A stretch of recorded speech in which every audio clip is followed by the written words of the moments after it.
Assalamualaikum warahmatullahi wabarakatuh. Perkenalkan, nama saya Hanifah Sobaria dengan NPM 25211111063. Pada video kali ini saya akan memenuhi salah satu tugas UAS, yaitu mata kuliah apresiasi prosa. Saya akan mengulas sedikit novel yang berjudul Lakon yang ditulis kemudian, karya Bode Riswandi yang diterbitkan oleh Langgam Pustaka pada tahun 2024. Novel ini menceritakan tentang realitas dunia prostitusi terselubung yang dikelola oleh perempuan yang bernama Magdalena. Magdalena ini menjalankan bisnisnya dengan berkedok sebuah rumah makan yang bernama Rumah Makan Adem Ayem untuk mengecohkan warga dan aparat.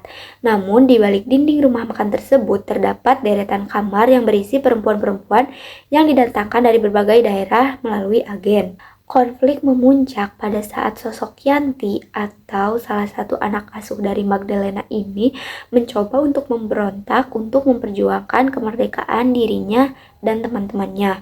Namun keberanian Yanti ini berakhir dengan tragis di tangan sang eksekutor atau anjing penjaga milik Magdalena, sehingga meninggalkan duka yang mendalam dan ketakutan bagi perempuan lainnya. Hal ini diungkap melalui buku harian yang ditinggalkan oleh Yanti, sehingga tersingkaplah kerinduan, penderitaan, dan lakon hidup yang dipaksakan kepada mereka. Penulis dalam novel ini sangat berani memotret ironi sosial yang dimana aparat dan masyarakat terkadang menjadi bagian dari sebuah drama eksploitasi tersebut. Gaya bahasa yang digunakan juga lugas namun memiliki daya magis yang mampu membawa pembaca merasakan pengapnya kamar-kamar sempit dan kengerian ancaman dari Magdalena. Penulis juga tidak hanya menceritakan tentang seksualitas, tapi lebih dalam lagi mengenai kekuasaan, pengkhianatan, dan hilangnya rasa kemanusiaan. Novel ini memiliki karakteristik realisme sosial yang sangat kuat. Penulis menggunakan latar yang sangat membumi dengan diksi sehingga mencerminkan realitas keras di lapangan. Unsur intrinsiknya terutama penokohan Magdalena sebagai antagonis yang dingin memberikan pelajaran moral yang kuat tentang dampak keserakahan. Kelayakan untuk dijadikan bahan ajar berdasarkan kriteria B. Rahmanto dari aspek bahasa. Bahasa yang digunakan cukup komunikatif dan mudah dipahami oleh remaja, akhir, atau orang dewasa. Namun, terdapat beberapa diksi sensitif terkait tubuh dan aktivitas dewasa. Dari aspek psikologi, novel ini mengandung tema yang cukup berat, terutama pada trauma, kekerasan, eksploitasi. Hal ini memerlukan kematangan mental dari si pembacanya. Dari aspek latar belakang budaya, novel ini sangat relevan dengan latar belakang sosial budaya masyarakat di Indonesia yang masih menghadapi isu perdagangan manusia dan prostitusi terselubung.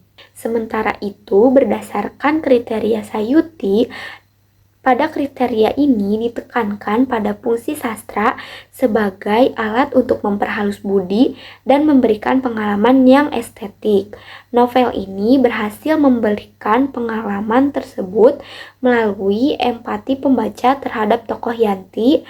Namun karena konten kekerasannya yang cukup eksplisit seperti potongan daging manusia yang diberikan kepada anjing, perlu kehati-hatian dalam penyampaiannya. Berdasarkan pertimbangan dari dua kriteria tersebut, novel lakon yang ditulis kemudian ini sangat tidak layak dijadikan bahan ajar untuk di jenjang SD atau SMP. Novel ini layak terbatas untuk digunakan sebagai bahan ajar sastra di jenjang SMA untuk kelas 12 ataupun di perguruan tinggi, karena pada usia ini siswa dianggap telah memiliki kematangan kognitif untuk menganalisis kritik sosial dan memisahkan antara konten eksplisit dengan pesan moral yang ingin disampaikan oleh penulis. Novel ini menjadi pengingat bahwa di balik nama Adem Ayem seringkali menyimpan badai penderitaan yang tidak terdengar. Sekian video ulasan dari saya. Terima kasih. Wassalamualaikum warahmatullahi wabarakatuh.